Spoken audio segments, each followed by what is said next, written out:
ইসলামী বই পড়তে সবাইকে উৎসাহিত করার জন্য এবং ইসলামের ইতিহাস ও শিক্ষা সবার মাঝে ছড়িয়ে দিতে মাসব্যাপী আন্তর্জাতিক বইমেলা 2025 শুরু হয়েছে। ইসলামিক ফাউন্ডেশন আয়োজিত জাতীয় মসজিদ বাইতুল মোকাররমের সামনে মেলাটি চলবে আগামী মাসের 13 তারিখ পর্যন্ত।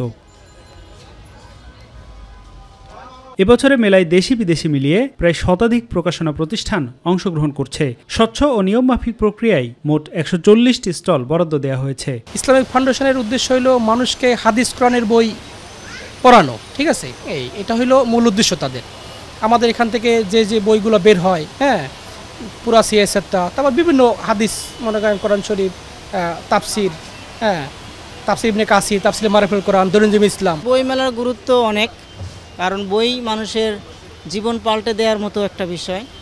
তো বর্তমান মোবাইল, অ্যান্ড্রয়েড মোবাইলের সরাসরিতে মানুষ বিভিন্ন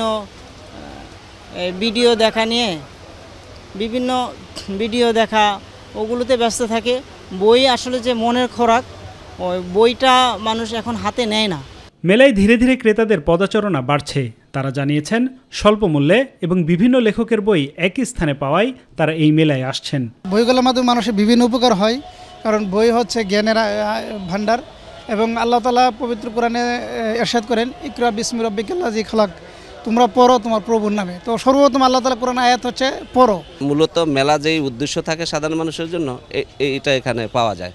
আপনি অনেক বই অন্য সময় 30%, 25-35%, এখানে সর্বোচ্চ 4টা পাওয়া যায়। এবারের মেলায় পাঠক দর্শনার্থীদের জন্য থাকছে শিশু চত্বর, মিডিয়া কর্নার, নারীদের আলাদা বসার স্থান। এছাড়া বিশাল মঞ্চে অনুষ্ঠিত হবে লেখক, প্রকাশক, পাঠক মিলন মেলা ও নতুন বইয়ের মোড়ক উন্মোচন অনুষ্ঠান। আফজাল হোসেন, মাই টিভি, ঢাকা।